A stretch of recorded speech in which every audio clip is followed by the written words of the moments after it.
Welcome to Patient-Centered Care, Precision Medicine. This is Lecture A.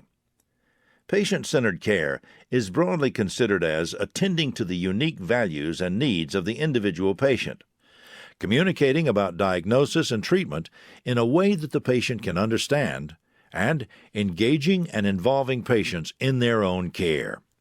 The idea behind precision medicine is that a patient's care should be crafted based on the unique characteristics of each person, their genetics, their environment, and their lifestyle. Aspects of precision medicine are just beginning to be implemented in a few places, but are likely to exponentially expand over the coming years. While precise definitions vary, precision medicine involves incorporating the use of biological and environmental data into clinical care to make both diagnosis and treatment more precise and effective. While there are many types of omics data, genomics is closest to broad adoption or translation into clinical practice, and will be the focus of this unit.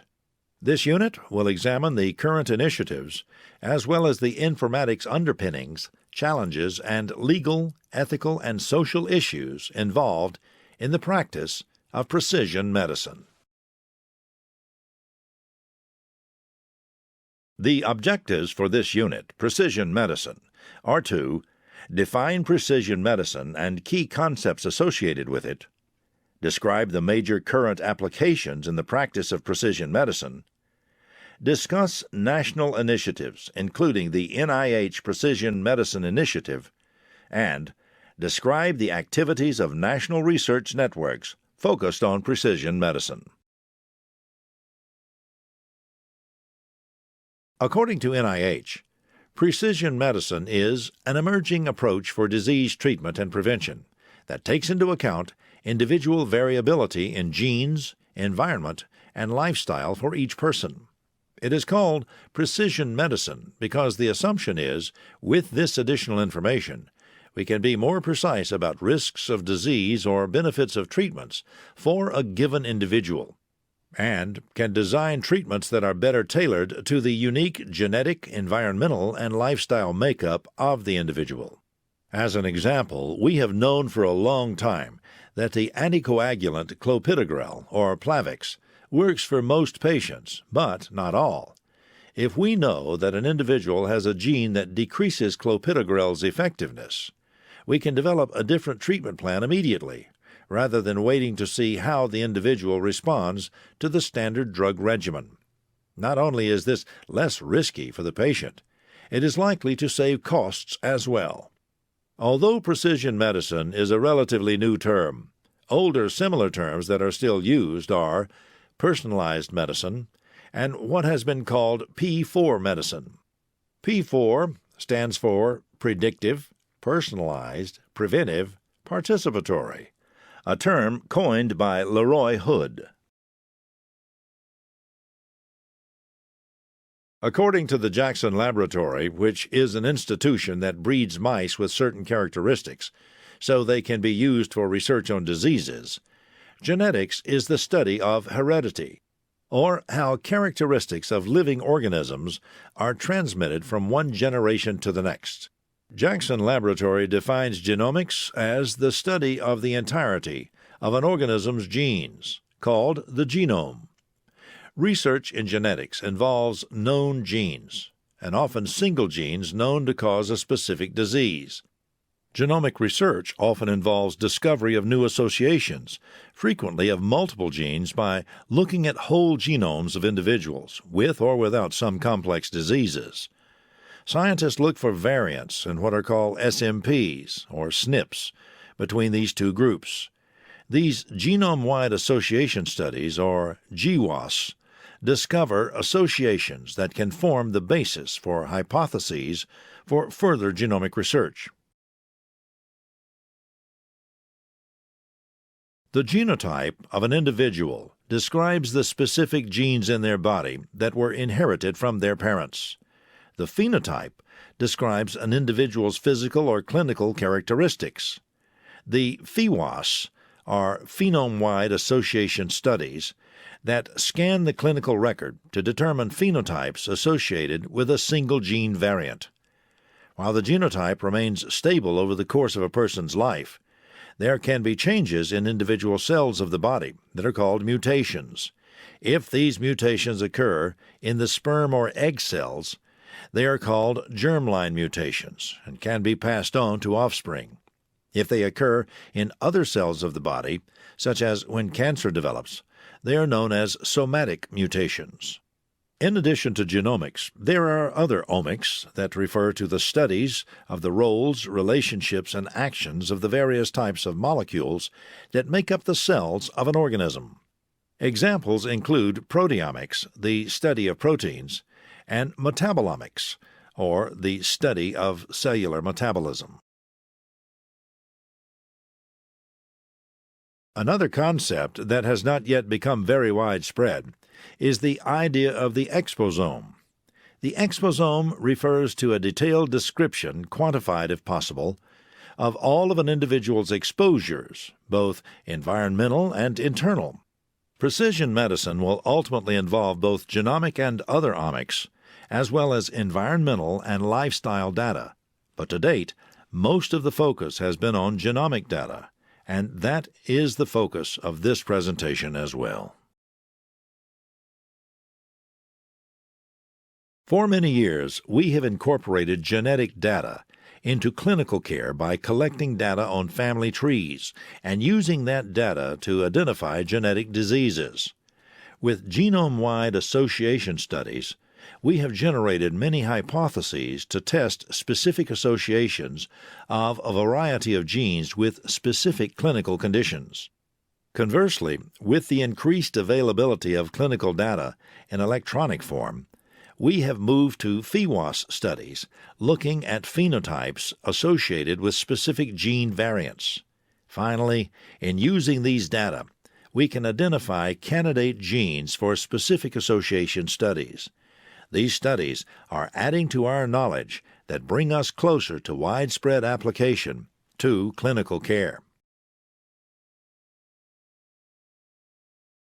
While geneticists and genetic counselors use a variety of genomic analyses in their work, there are two areas where genomics has already found its way beyond the researchers and genetic specialists into other areas of clinical practice.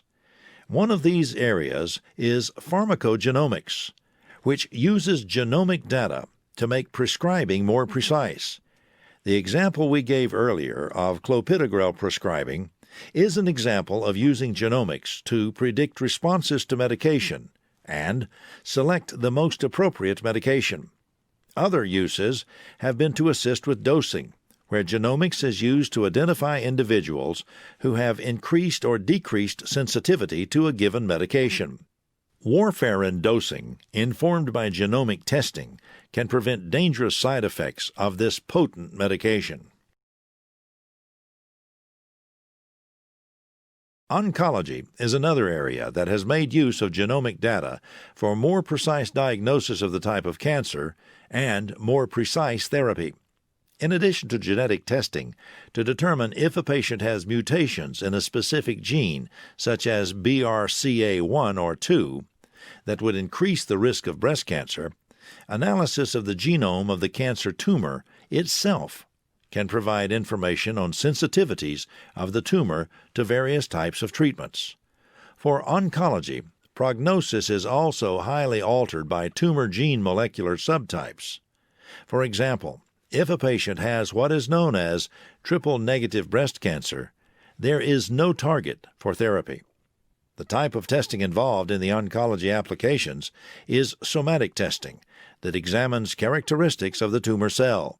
But the research on germline testing has led to more knowledge about gene-disease associations. There are several national initiatives that promise to dramatically increase the knowledge we will have for incorporating precision medicine into clinical practice. NIH's Precision Medicine Initiative, that was announced by President Obama in the 2015 State of the Union address, involves increasing NIH funding to build a national research cohort of 1 million or more Americans who will provide both genomic and clinical data for research. This cohort will cover a broad range of diseases. In fact, NIH says all diseases. There is additional funding specifically targeting precision medicine in oncology. This new effort and funding will supplement some existing research networks that themselves have developed large cohorts of patients. 3 networks that have been ongoing include the eMERGE network, the Pharmacogenomics Research Network, or PGRN, and PCORNet. The NIH-funded eMERGE network, as of the end of 2015, consists of 9 institutions. eMERGE stands for Electronic Medical Records and Genomics. Each of the 9 institutions obtains both clinical and genomic data from individuals, but they also use the electronic health record to identify phenotypes for different diseases. They have a library of phenotypes that others with EHRs can use. Current foci for eMERGE are integrating genomic data into the EHR and integrating clinical decision support and knowledge resources for precision medicine into the EHR. The Pharmacogenomics Research Network, or PGRN, does research on identifying how individuals respond to medication based on their genetic characteristics, and studies the impact of tailoring medications to an individual's unique genetic makeup. They have collaborated with the eMERGE network on studying several medications, including warfarin and clopidogrel. PCORNet consists of 2 types of research networks, although both of them are collecting both clinical and genomic data on individuals. The CDRNs are building the infrastructure to extract data from EHRs for research. Each CDRN consists of multiple institutions who will be conducting research using the data in their EHR systems. The second type of network is the PPRN. Each PPRN is engaging patients with a particular disease to contribute data for research. The PPRNs are particularly interested in comparative effectiveness research related to their disease. The 2 networks obviously can work together, with the PPRN enriching what is already the EHRs that can be shared over the PCORNet infrastructure. Another research network is the IGNITE Consortium. IGNITE stands for Implementing Genomics in Practice, an acronym that is a bit of a reach but does sound better than IGNIP or IGIP. The aim of the consortium, which involves 6 academic institutions, some of which are also eMERGE or PGRN sites, is to conduct demonstration projects and study strategies for effective implementation and sustainability. These national initiatives will greatly increase the evidence base for precision medicine, but they will do more than that. The engagement of large numbers of people in research that supports precision medicine will also educate them and make it easier to translate this research into practice. The use of precision medicine in practice, however, has already begun. As an example, several large healthcare systems have made precision medicine a priority.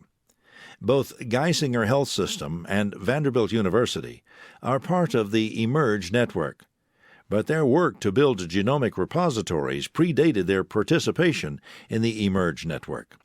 Geisinger, a large integrated delivery system in rural Pennsylvania, has had an electronic health record since 1995 that includes a data repository for research and quality improvement.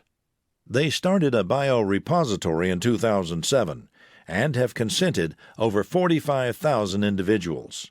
Individuals have to opt in to have their data included in the biorepository. Until recently, Vanderbilt had one of the few opt-out biorepositories. When patients signed the consent for care forms, they were told that leftover blood or other tissue samples may be used for research, including genomic research. Patients could opt out of having their samples in the data repository, but few did. Vanderbilt's repository has over 200,000 unique individuals, but they have now transitioned to an opt-in model like Geisinger's. Vanderbilt's basic biorepository, called BioView, is de-identified, but some projects have used identified data as well. Both Geisinger and Vanderbilt have incorporated genomic data into their electronic health records by using what is known as preemptive genetic testing. That is, they test the patient's blood samples for known disease-associated genetic variants, such as those that lead to decreased sensitivity to clopidogrel, and then provide clinical decision support so that the information is available to physicians when they have a patient for whom they would ordinarily prescribe clopidogrel. The alternative to preemptive testing is reactive testing, which is testing done only when the patient has a condition that needs the test. There is debate over which approach is best. This concludes Precision Medicine, Lecture A. In summary, we have defined some of the basic concepts that underlie the new model of person-centered care known as precision medicine. We discussed national initiatives and gave examples of its use in clinical practice and research, including pharmacogenomics and cancer care.